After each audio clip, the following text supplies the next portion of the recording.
Once upon a time.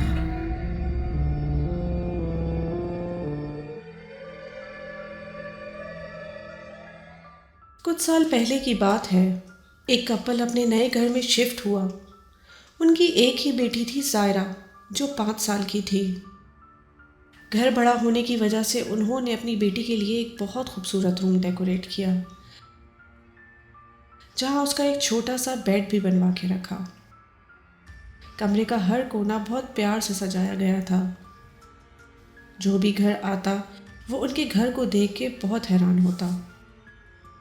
एक रात वो दोनों सो रहे थे। उनकी बेटी ज़ायरा अपने रूम में सो रही थी कि अचानक उनकी आंख बच्ची की रोने की आवाज़ों से खुल गई।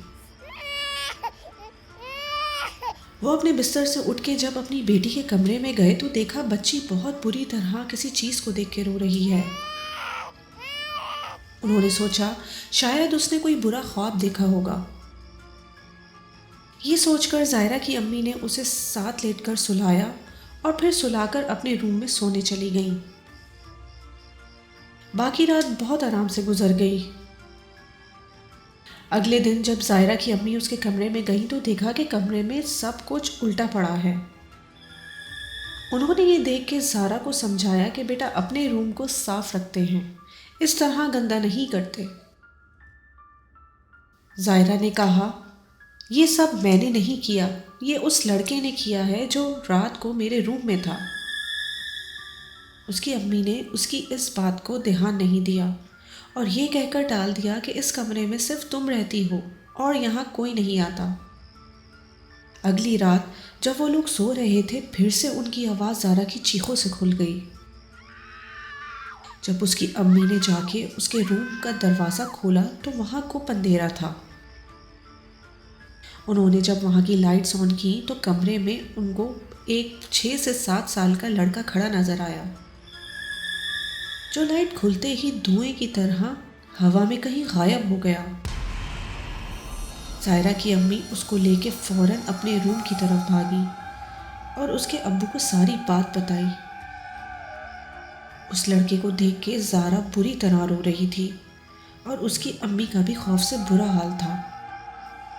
उन लोगों ने हर कमरे में जाकर उस लड़के को तलाश किया लेकिन वो कहीं नहीं मिला।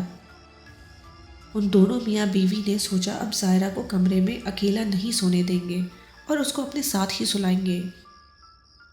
खैर वो रात जैसे तैसे गुजर गई। अगले 2 दिन सुकून से गुजर गए। एक शाम ज़ायरा बाहर साइकिल चला रही थी, तब उसकी अम्मी की मुलाकात अपने पड़ोसियों से हुई।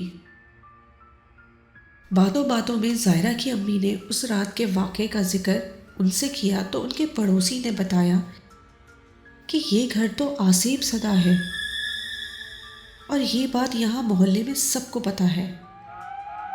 इस घर के बारे में मशहूर है कि यहाँ एक बच्चा रहता है जो कई साल पहले मर चुका है और वो इसी घर के नीचे दफन है, इसलिए उसकी रूह इसी घर में भटकती रहती है।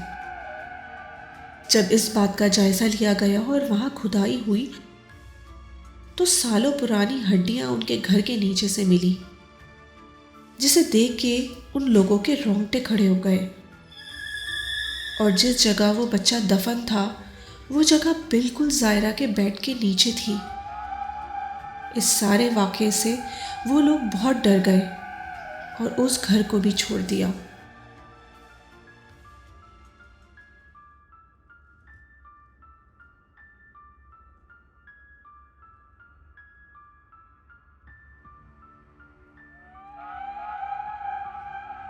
हम PCHS सोसाइटी में रहते थे। जिस एरिया में हम रहते थे वो काफ़ी पॉश इलाका था। वहाँ के घर भी काफ़ी बड़े थे। हर घर के आगे एक बहुत बड़ा गार्डन था। हमारे घर के बराबर में एक फैमिली शिफ्ट हुई। वो एक मियाँ बीवी थे और उनकी कोई औलाद नहीं थी। उनके शिफ्ट होने पर मेरे अम्मी अब्बू ने मुझे भेजा कि उनसे पूछ के आओ कि अगर उनको हमारी किसी मदद की भी ज़रूरत हो तो वो हमें किसी भी वक्त बोल सकते हैं। मैं जब उनके घर गई تو پتہ نہیں کیوں ان کے گھر جا کے مجھے ان کے گارڈن سے گزرتے وقت عجیب سا خوف محسوس ہوا، کیونکہ ان کے گارڈن میں کچھ پتلے لگے ہوئے تھے جسے دیکھ کے مجھے ڈر لگا۔ ویسے ہی میں بہت ڈرپوک تھی، اس لیے اپنا وہم سمجھ کے ٹال دیا۔ وقت کے ساتھ ساتھ ہماری ان سے اچھی سلام دعا ہو گئی۔ جب کبھی میں ان کے گھر جاتی تو آنٹی کسی نہ کسی کام میں مصروف ہوتی۔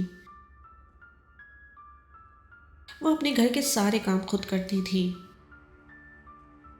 ایک دن میں اپنے لیونگ روم کی کھڑکی سے باہر دیکھ رہی تھی تو میں نے ان کے گارڈن میں ایک ریڈ باکس رکھا دیکھا، جو دکھنے میں کافی پرانا لگ رہا تھا۔ میں سمجھی شاید آنٹی کوئی اینٹیک چیز اپنے گارڈن کی ڈیکوریشن کے لیے لائی ہیں۔ دوسرے دن جب میں نے ان کے گارڈن میں دیکھا تو مجھے وہ ریڈ باکس نظر نہیں آیا۔ میں نے سوچا ملاقات ہوگی تو آنٹی سے پوچھوں گی۔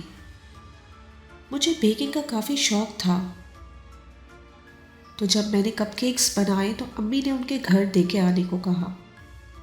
میں نے امی سے کہا بھی کہ مجھے ان کے گارڈن سے ڈر لگتا ہے، لیکن امی نے مجھے ڈرپوک کہہ کے چپ کرا دیا۔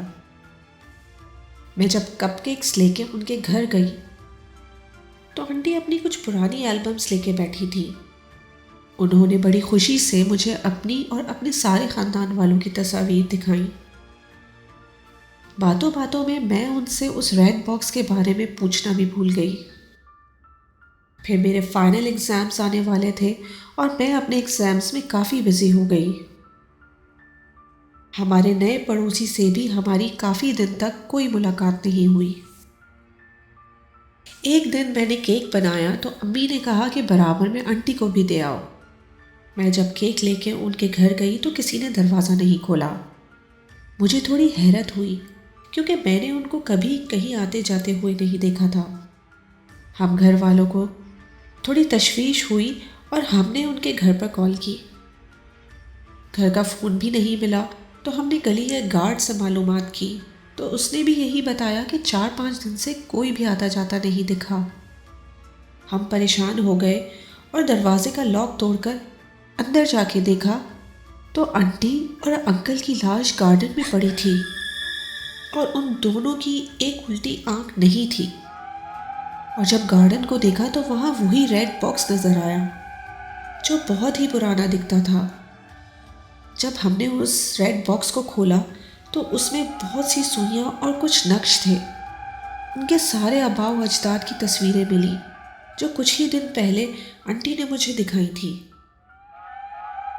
ان تصاویر پر ان کے نام کے ساتھ خون سے موت لکھا تھا، اور ایک بات جو حیران کن تھی وہ یہ کہ ان سب لوگوں کی الٹی آنکھ نہیں تھی۔ گارڈن کے درختوں پر بہت سے پتلے لٹکے ہوئے تھے جن کی الٹی آنکھ پر کراس کا نشان تھا۔ جب ان کی موت پر ان کے رشتہ داروں سے بات ہوئی تو انہوں نے بتایا کہ انکل آنٹی پر کسی نے کالا جادو کیا تھا اور ان کی موت بھی اسی کالے جادو کی وجہ سے ہوئی۔ یہ سن کر مجھے اپنے کانوں پر یقین نہیں آیا، اور ان کی موت کیسے ہوئی یہ آج تک ایک پراسرار کہانی ہے۔